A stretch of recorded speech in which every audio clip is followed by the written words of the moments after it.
చాలామంది వాక్యం చెప్పినప్పుడు 2 కన్నీళ్లు బొట్లు కార్చి వెళ్ళిపోతే వాట్స్ యూస్? మార్పు రావాలి. ఆ మార్పు హృదయంలో రావాలి. మతి మారాలి. మన గతి తప్పిన మన జీవితాలు మార్గంలోకి రావాలి. మార్పు లేకుండా ఎన్ని కన్నీళ్లు కారిస్తే ఏంటి? ఇక్కడ ఏడ్చి ఏడ్చి ఏడ్చి ఏడ్చి మళ్ళీ అదే పాపంలోకి వెళ్ళిపోతే ఏంటి ప్రయోజనం? ఇశ్రాయేల్ అదే.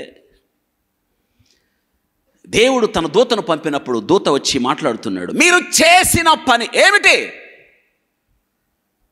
ఏం చెప్పాను మీకు? నేను వారి బలిపీఠాలు పగలగొట్టమని చెప్పాను. చేశారా? చేయలేదు. వారితో సంబంధాలు పెట్టుకోవద్దని చెప్పాను, కానీ మీరు సంబంధాలు పెట్టుకున్నారు. అందుకే మీరు ఏదైతే చేశారో ఆ ప్రజలే మీకు శూలాలుగా ఉంటారో, మీరు పూజించిన ఆ దేవతలు మీకు ఏమవుతాయి? ఉరిగా మారతాయి అన్నప్పుడు వాళ్ళు ఏడ్చారంట ఇశ్రాయేలీయులు. ఏడ్చి మారాలా లేదా? చెప్పాలి. మారాలా లేదా? మారాలి. మారని మనసు అయితే అటు చెప్పండి. చూడండి, మళ్ళీ మనం కొన్ని సార్లు కొన్ని రోజుల్లో నిష్టగా ఉంటాం. మళ్ళీ లెంట దినాలు మొదలైనట్టు ఉన్నాయి కదా, అయినాయా? అసలు చూడండి, ఇప్పుడు ఇక కొన్ని నిబంధనలు పెట్టుకుంటారు. ఇంకా మేము ఈరోజు నుంచి వాళ్ళు పెట్టుకునేది ఏంటి తెలుసా?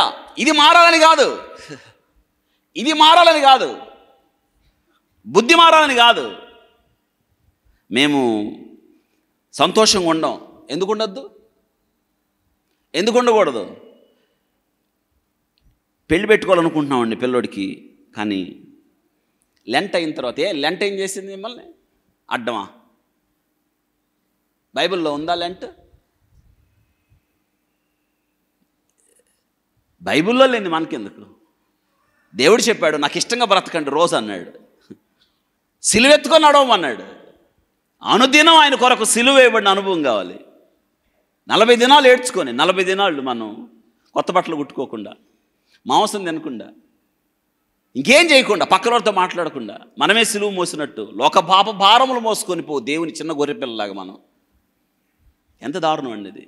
వెచ్చలవిడి జీవితాల తర్వాత ఈ 40 రోజుల తర్వాత ఇది కోరాడా దేవుడు? ఇది కాదు. ఒక్కసారి సిలువెత్తుకుంటే చచ్చిందాక సిలువ దించే పని లేదు. ఆ సిలువే సమాధి పెట్టే. నువ్వు ఎలా వెళ్ళాలంటే క్రైస్తవ జీవితంలో నీ సమాధి పెట్టి మోసుకొని వెళ్ళిపోతూ ఉండాలి.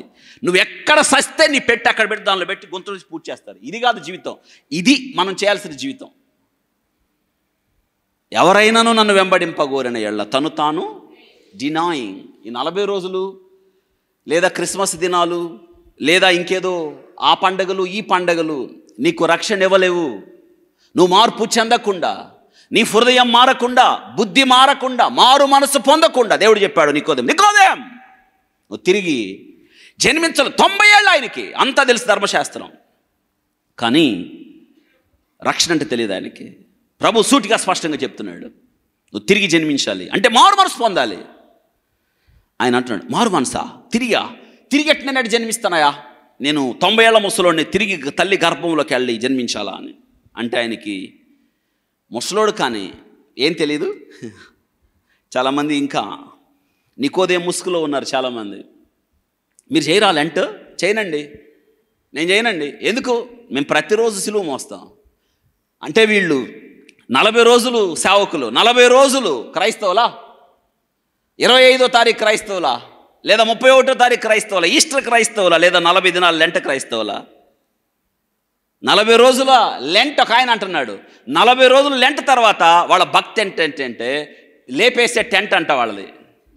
40 రోజుల లెంట్, 40 రోజుల తర్వాత లేపేసే ఇదా? ఇది కాదు.